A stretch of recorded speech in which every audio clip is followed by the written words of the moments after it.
Welcome to this class of analytical chemistry, where we will be discussing about the individual role of this particular subject.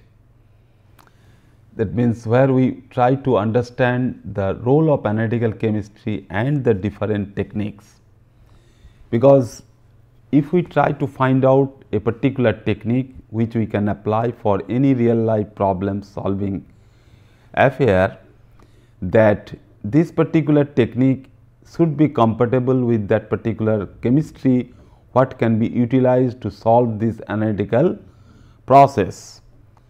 So, there we get the different tools, basically the different techniques and the different types of chemicals that will be needed for a particular type of analysis. So, first thing or briefly we should discuss this particular role in terms of the sample, and already we are discussing about the corresponding sample and the sample preparation.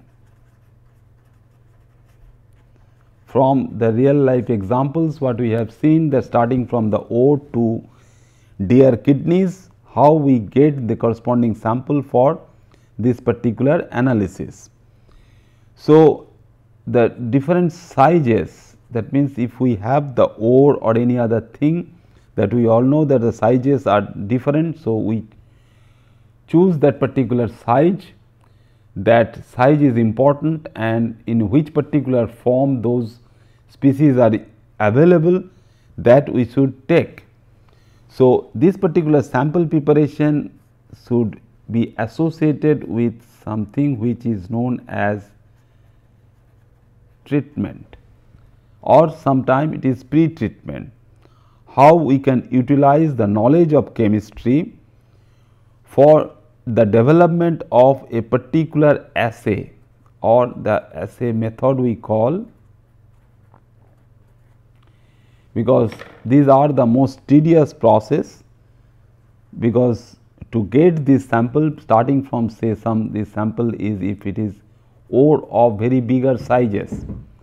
So, we have to break them, we have to pulverize them, we have to make as the powder. So, during this particular process, definitely for the sample preparation we can find out this as the most time consuming step. So, most time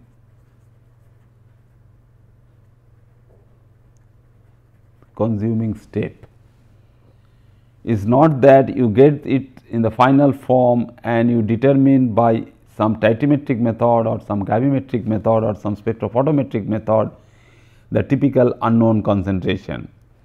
So, the sample preparation where the analytical chemist should intervene nicely for this corresponding preparation from the direct or the ore sample, and it is also the corresponding thing where we get that it is most error prone also.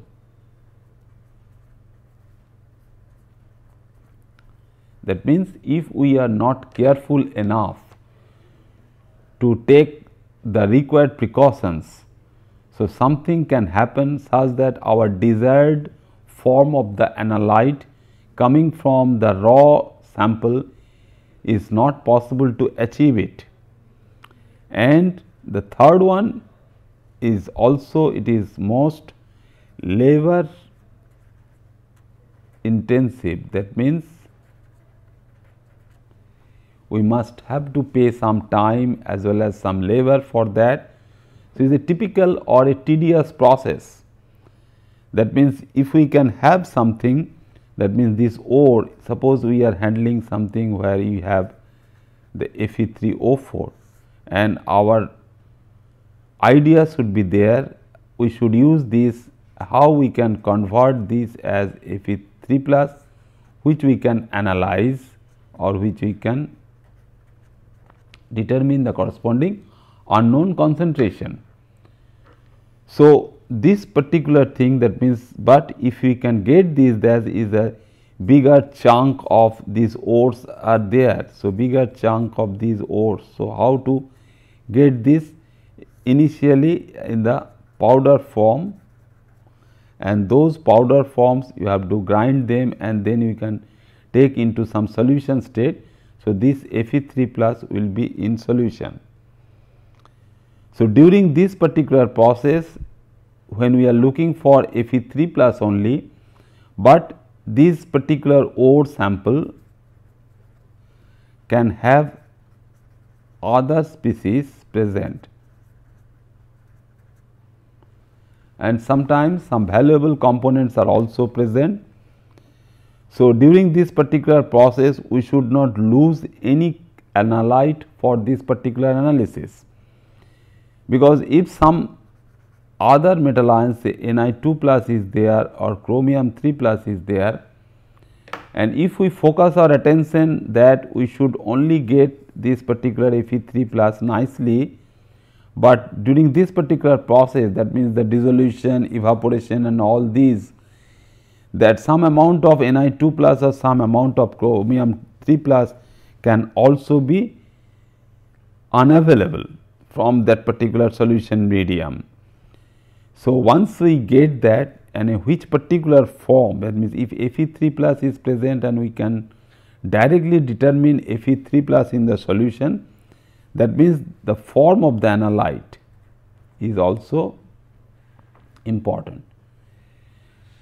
Also, sometimes that we add some reagent and the reagent can attack the particular species, that means Fe3 plus or AS3 plus or any other species, to form some colored species or some insoluble precipitate. So, this particular analysis, that means the analyte, what we get that. So, the form of this particular analyte is important for a typical assay process. So, if we get that a complex ore, and that complex ore, if we know that sometimes it is very complex, so we call it as the matrix. So, in that particular matrix, so this matrix we want to solubilize it such that we get it into the solution. So, there will be some interferences, and the interference present in the matrix can also make our life difficult to get these in the solution. And already if we have the interference present,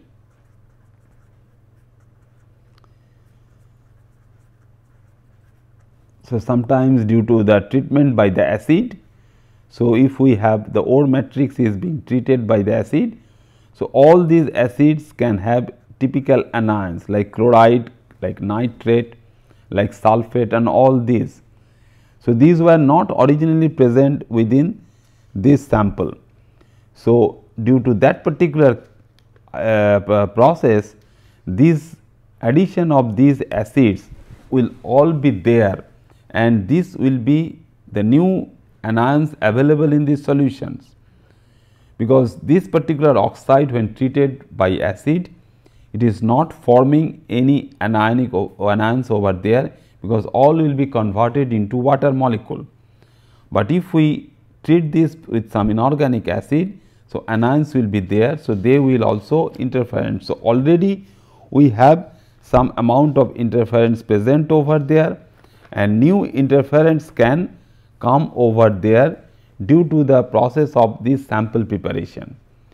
So, what we see there, that this sample preparation can have something how we do the sampling process, the sampling. So, this sampling is also important when we take the powder sample for the analysis of iron, say of any ore, and this sampling is also important if we try to monitor a particular progress of the reaction. That means some conversion is taking place in some plant or in some other process, that a chemical reaction A is converting to B. So, the progress of the chemical reaction, so progress of the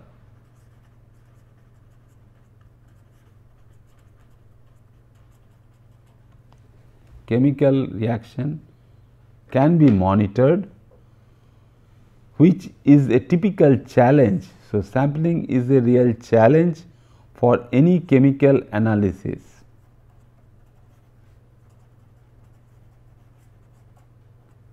So, if we try to do any chemical analysis, we should have the sample in our hand, and how to get these samples from any biological source for any ore or any rock sample or any soil sample or any water sample or the air sample. So, this will further be complicated if we try to monitor the progress of a chemical reaction. So, this progress, what we see that this particular progress and how it is converting A to B. So, A is not directly converting to B. So, if there are some important intermediate species like X and Y. So, if this X and Y is forming and those we are not able to monitor their concentration, but we are directly converting these to the corresponding final form of B, and this final form of B we try to find out by looking at the corresponding concentration of B which is forming from A. So, there are several things what can happen for this particular reaction. One is that if we can have a reaction flux, and within this particular reaction flux the reaction is taking place, and this particular reaction will not handle in such a way that A is directly converting to B without going through the intermediates X and Y. So, we can monitor a particular reaction in a flux in a lab. Then if there is a reactor in the industry, so or in a process plant in that particular industry. So, reactor is also responsible for any conversion, chemical conversion of A to B. So, we can monitor that, and in between, that means when the reaction is taking place for this particular process, suppose a metallurgical process, a furnace and all other reactions are taking place within that particular furnace or the reactor.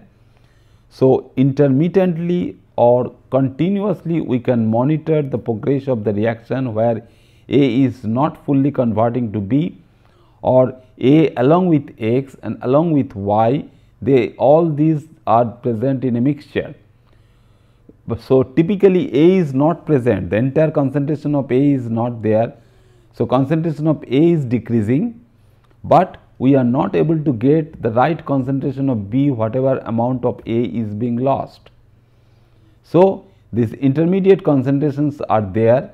If we are unable to detect the concentration of X and Y, we will find that A is being destroyed, but is not happening over there.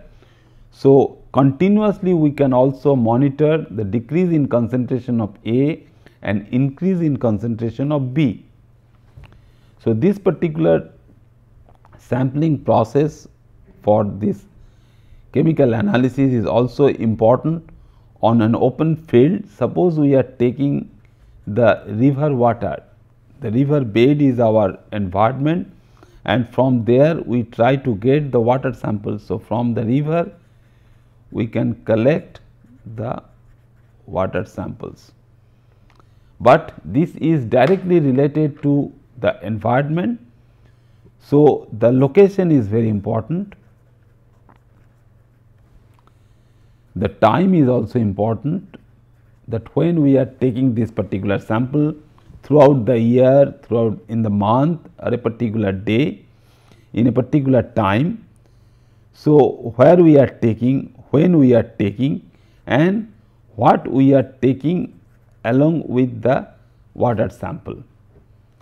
So, if it is contaminated with some species, we will be trying to look at that particular species from those river samples. So, sampling for the river is also very important. We have to go in the field, in the river bed, and we gather the corresponding river sample for the analysis. Then lastly, the other sample which we have seen the example in case of the death of the deers, that biological samples,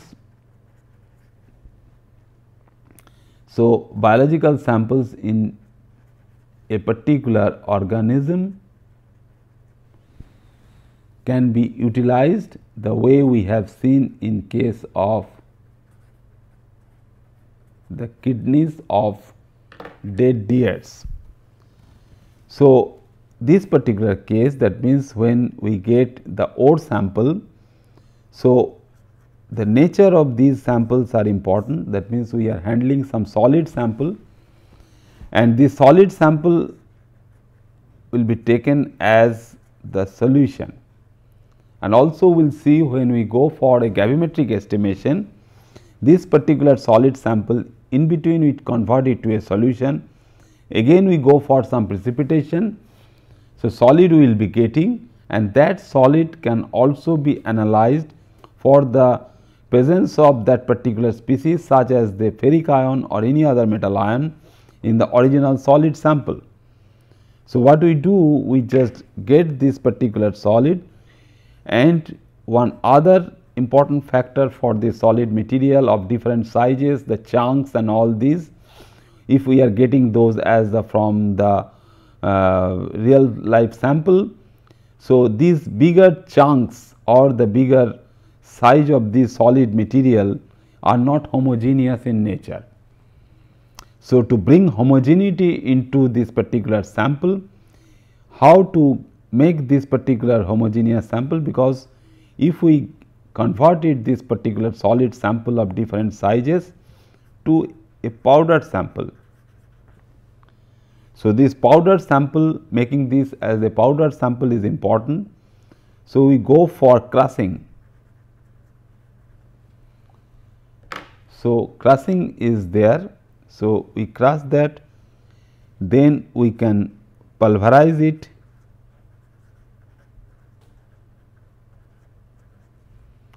or finally we can grind them. So, to make this in the powder form, so how to get this powder basically? So, what are the instruments and what are the techniques we should follow to get a powdered sample from a very real life solid sample of different ores? That means, the physical characteristics of this particular solid sample is different from the sample which is in the powder form. So, we are changing the form. So, crushing, pulverizing and grinding. So, these are the three steps what we can apply on this, and we get this powder and then we mix it nicely. So, mixing of these, that means, if one part of the solid, so if we have one part of the solid and all these, because the geologists what find all these samples, so they are not homogeneous. So, inhomogeneity is there. So, when we are grinding, so one particular part, because these are all the crystallized form. So, one particular part can have some elements or some chemical elements of high concentration than the other part.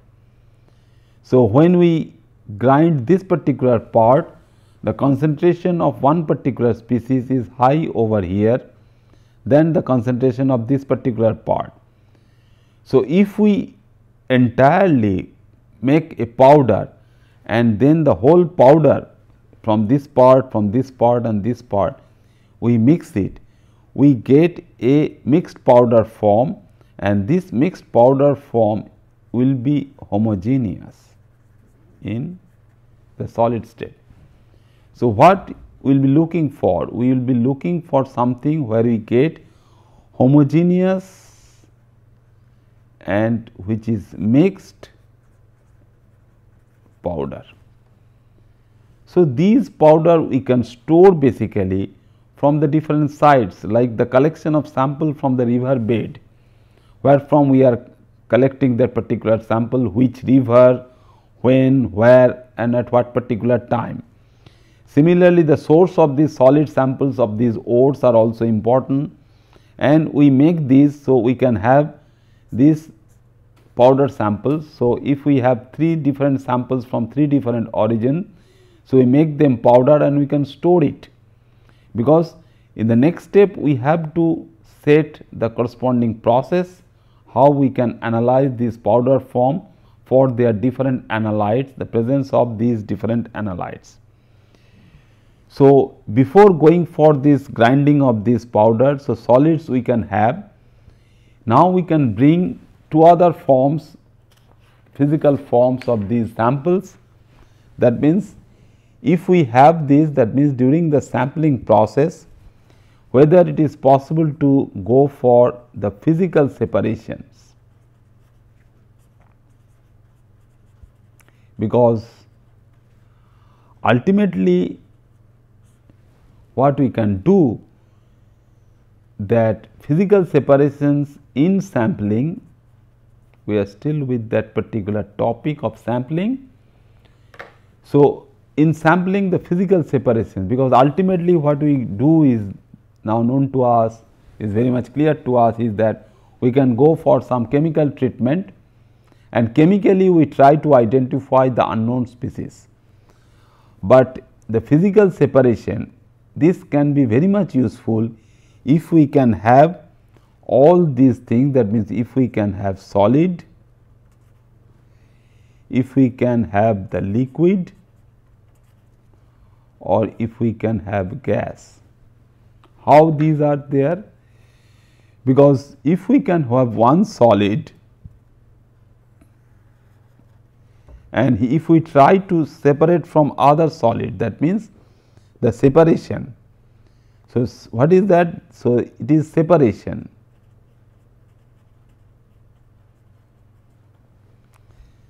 So, separation of different components.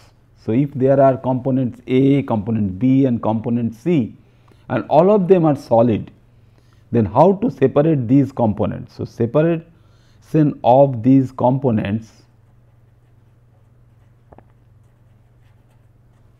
which are present within the sample due to the corresponding differences in the physical characteristics. That means, the physical differences are there. So, what about this? That means, if we have the difference, that means, if solid is mixed with liquid and liquid is mixed with gas, or gas is mixed with solid and gas is mixed with liquid, we can separate it out. But if there are some solid and we try to separate it from a solid,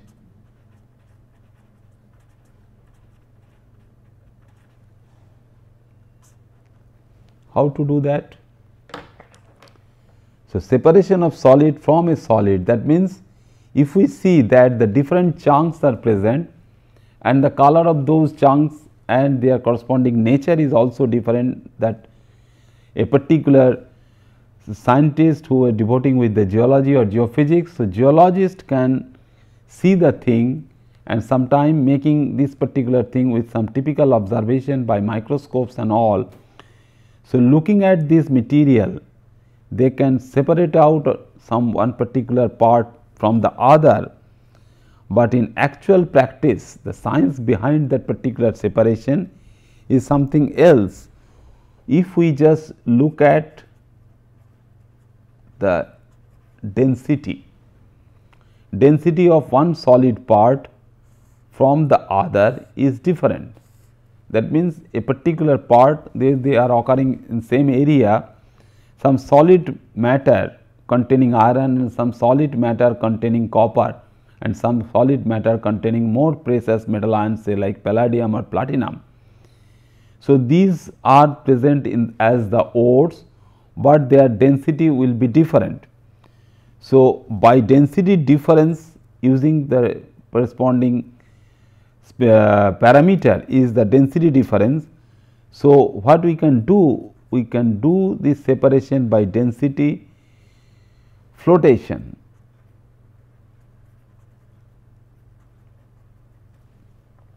So, what is that? So, density flotation is that if we choose some liquid and on that particular liquid, the depending upon its corresponding density, whether it can float or it can submerge in that particular liquid, we can differentiate it out.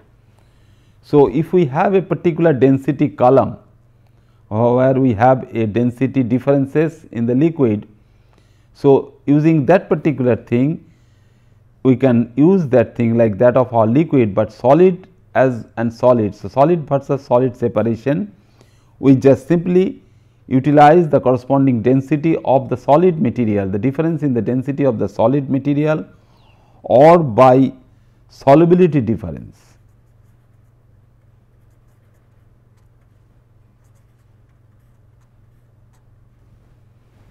So, one particular part is soluble in one particular solvent, other part is not.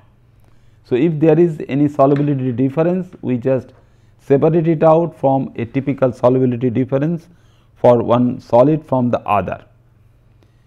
So, next is that how we can separate a liquid from a solid also. So, a liquid is being, suppose it is being trapped, say a sample like calcium carbonate is in our hand, and that calcium carbonate has some trapped water. We all know that this we call is as the water of hydration. So, this trapped water we can take out. So, this as the corresponding liquid, that means the water vapor can be liquid from the solid of calcium carbonate. So, we simply heat the material. So, heat the material and trap the gas. So, this is the usual technique of getting this particular liquid form of water from the solid calcium carbonate. Now, if we have gas and if we want to separate gas from the solid material, what we can do that if there is a rock sample and this rock sample can have some gas, say we all know that the gas radon is trapped within some rock. Similarly, we all know nowadays that the corresponding gas available from the cell. So, cell gas we call, then we know that the methane is available from the coal bed. So, coal bed is trapping the methane gas. So, this is some particular physical technique is utilized to get that, but in this particular case if the rock is, if we get some bore of that rock and if the gas is coming out from those bores, we can collect those gases very nicely. Otherwise, we have to melt the solid. Once we melt the solid and then the gas is available, and then we purge that particular gas by some inert gas from there. So, next is that how we separate this solid from a liquid.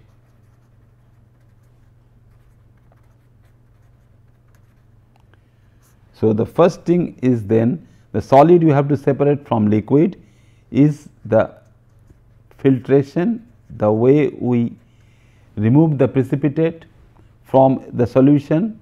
Suppose silver nitrate is added to a chloride solution. So, silver chloride is being precipitated as the precipitate, and if we filter it out from that aqueous medium, we get the corresponding solid as silver chloride from the aqueous medium, which is the water medium. Then liquid from the liquid, that means two liquids are there, and if they are miscible and if they are immiscible, we can have some thing which is called as distillation, because they will have the difference in boiling points. So, distillation is one particular technique, and sometime we find that if there are layers, so we can remove them by using say separating funnel we all know, which we can consider as decantation of the two immiscible liquid using a separating funnel also. Then gas from the liquid is also like that of our solid from the solid, then we have to purge then and trap technique.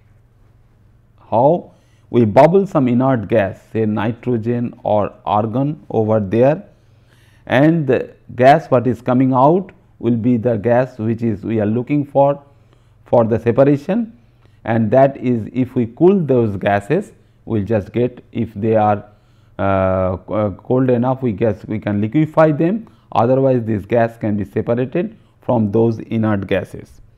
Or sometime the membrane, the gas permeable membranes can be used which can selectively permit one gas to pass from the other gas. So, this membrane will be utilized for the separation of the gas from the liquid also, and the last one is the separation from a gas sample. So, what we are doing for the sampling process, we want to now separate the solid from the gas sample.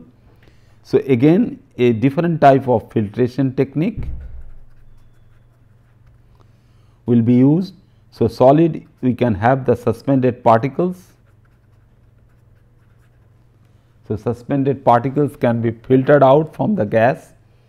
So, the only thing that like that of our filter paper what we are using for separation of liquid, for the gas a different type of filtration mechanism we can use, such that gas can be used as the corresponding medium, where from the solid can be separated out. Then similarly, from gas liquid can be separated out, such as our aerosol separation. So, liquid aerosol can be removed by filtration, again a typical filtration technique. So, this is a very useful one. So, we will discuss in detail also about how filtration is useful for all these different complicated types of separations. So, what we are looking over here is our separation of the components. So, we should not forget throughout this tabulation, that means what we are tabulating over here is the corresponding separations of all these things. So, filtration of the aerosol, and lastly the gas from the gas is by diffusion. So, the process what can be utilized is the diffusion technique, and this diffusion is different from one type of gas to the other, is the differential diffusion. So, this differential diffusion can be utilized the way we use it for a particular technique, instrumental technique. We know that this particular diffusion for gases is also possible. If we look at the corresponding chromatographic technique, we know that this is gas chromatographic technique.